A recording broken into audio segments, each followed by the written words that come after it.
Mark, how you doing? I'm putting together this video for your SZ demonstration as to how to reconfigure these. I'm going to start it from the top, kind of breeze through, and I think the gist of this is to basically go over the zones.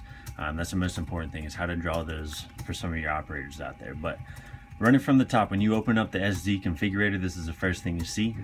Readout configuration. Data from the SZ is the first option. We want to change that to create a new configuration file. Press OK. It's going to ask you which model of the SZ you have. You guys primarily have the SZ01S. The one I'm demoing is the SZ04M. So I'm going to select that one so we can transfer the data properly. Select OK, and then it's going to bring you to the 5-step process. See on the side here, this kind of streamlines everything. It's kind of where my eyes draw to. So when setting this up, basically follow these 5 steps. First one's property. In here, you're going to fill out all the kind of internal data for yourself. So, you know, who's filling this out, what department is it, name of the person, any comments maybe regarding the cell that you're setting it up for, or something of that nature. So I'm not going to do anything here because it's pretty much something that you guys will do on your end for your records. Next step is safety 1. These are all things that are application specific. These might be more geared towards your safety coordinator as opposed to your actual operators. I would suggest you talk to anyone who is on your safety committee before adjusting any of these. Most important things I can point you to are the start and restart mode. It goes in manual and I'm going to keep it in that. But we also have automatic here, which is something you guys probably use a lot of. So basically what this means is when somebody breaks the SZ plane that we create, and when they leave that zone, does the machine automatically restart or does it manually restart?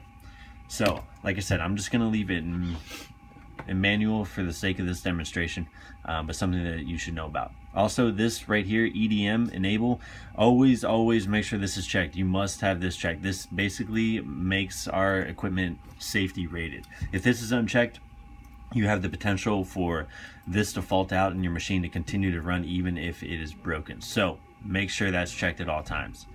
Next step is safety 2. These are all basically OSSD outputs, something you guys probably never use, something I'm going to breeze right through. Nothing too important for this. Next is non-safety information. These also have to do with different auxiliary outputs with the scanners. Again, something I don't think you guys use too much about there. It's really application specific. One thing I will note up here are these 2 things. Minimum detectable object size. You can adjust that so the scanner will trip when something approximately the area of 1.19 inches is presented, or you can increase that up to about 6 inches. So it's going to look for either a larger or smaller object depending on what size you pick. The other thing is response time. So you can change this from 60 milliseconds to 480 milliseconds. This is going to help with errant trips when it comes to dust and things of that nature.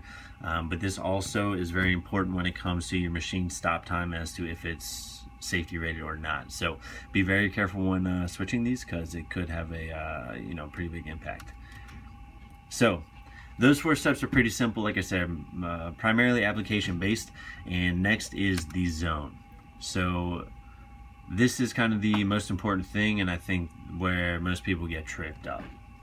So on here you'll see you've got a display here. This guy right here is my little scanner. It's going to give you a graphical representation of the zone that it can create. So you see this gray triangle, this is the dead zone. Now this scanner can see 270 degrees, so this is just representing that dead zone. Now how do we draw this? You've got a bunch of tools over here on the right that look just like Microsoft Paint. Now you'll notice that on the left side of this, you have a row of patterns, if you will, that you can draw with. On the right side is the complete opposite. So each of those patterns, you have a delete option. So I'll show you what I mean. So if we want to draw a circle for our zone, we'll select the circle tool right here, click and drag, create a circle, click to set it. It's going to ask if you want to add this to the zone. You hit OK. Turns red and it says, hey, this is my zone now that I just taught the SZ. And this is the protection area.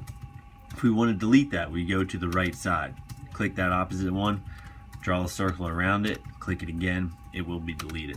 Same thing for all of these, right? So if I go up here and draw more of a rectangle, you can draw a zone, you want to delete it, you come back over here, pick this, and it's going to delete everything you highlight.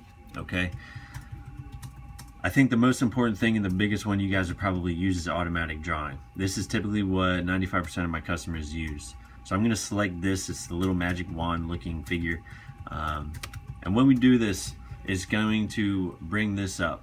This is asking you a little bit about the automatic drawing. So one of the things that it's naturally going to do is everything that the SZ sees when you pull this up, we can draw a zone based off what it currently sees. This number right here is going to say if this scanner sees a wall 5 feet away, it's going to create your protection zone 100 millimeters inside of that wall. So basically you're just creating a little bit of a buffer between the obstacle that the SZ sees and the actual zone, okay? So you can adjust this to whatever you would like, 0 to 500 millimeters, okay? So typically we leave that in default, but it just depends on really how close you want to get up to that cage, cell, wall, whatever it may be. So next thing you do is hit start automatic drawing, okay? So it's going to tell you that's in execution. And then we're going to look at this zone right now. So you see how it pulls up everything and it creates red on the inside of these blue lines. The blue lines are everything it's seeing. That space in between is that buffering we just spoke about, that 100 millimeter zone. So in automatic drawing, it kind of means exactly what it says, right? So we can walk around the cell, and as we walk around, it's going to pick up my body and it's going to delete everything inside of what it sees.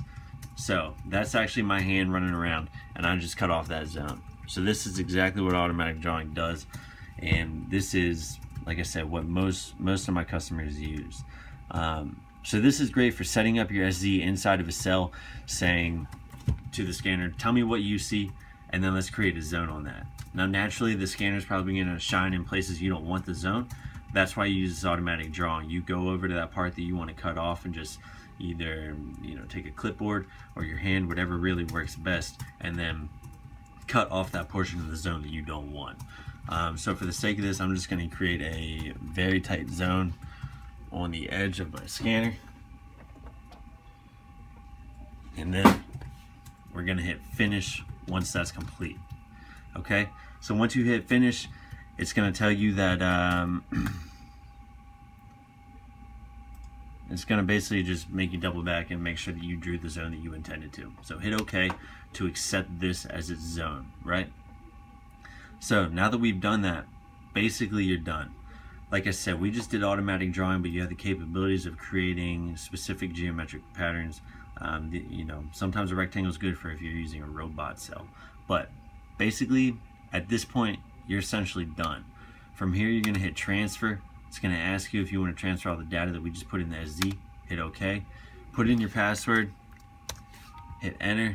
It's going to log you in. That's for safety purposes, right? So you have to know the password to actually be able to change these scanners, so that just not anybody can do it and kind of make a machine do something it's not supposed to. So right now you see everything is being transferred to the SZ. This is what comes up. The configuration data was read from the SZ. If you agree, click accept. So we're going to hit OK. This is basically confirmation of everything that we just put in here, right? So all the information from the data was configured, the time, the software model, the minimum detectable object size, all of that stuff. So we're just going to scroll down, accept all of this. This is all the information we put in. And then it's going to pull up one final representation of that zone that we just drew, okay? So we're going to hit accept. Transfer completed. Do you want to start monitoring? Hit yes. So at this point, we are good to go. So you're getting a live reading right now. So if I run my hand in and out of there, you're going to see that. You see the zone that it's created, and that's the specific zone that we set up. From there, you're done. The SZ, we can unplug it, and we're good to go. So you have a couple different ways to create these zones. Primarily automatic drawing, I think, is what you'll use the most of, and hopefully this video clears it up. Anything that you need, just get in touch with me, but we'll talk about this, and any questions that come up, you know how to get a hold of me.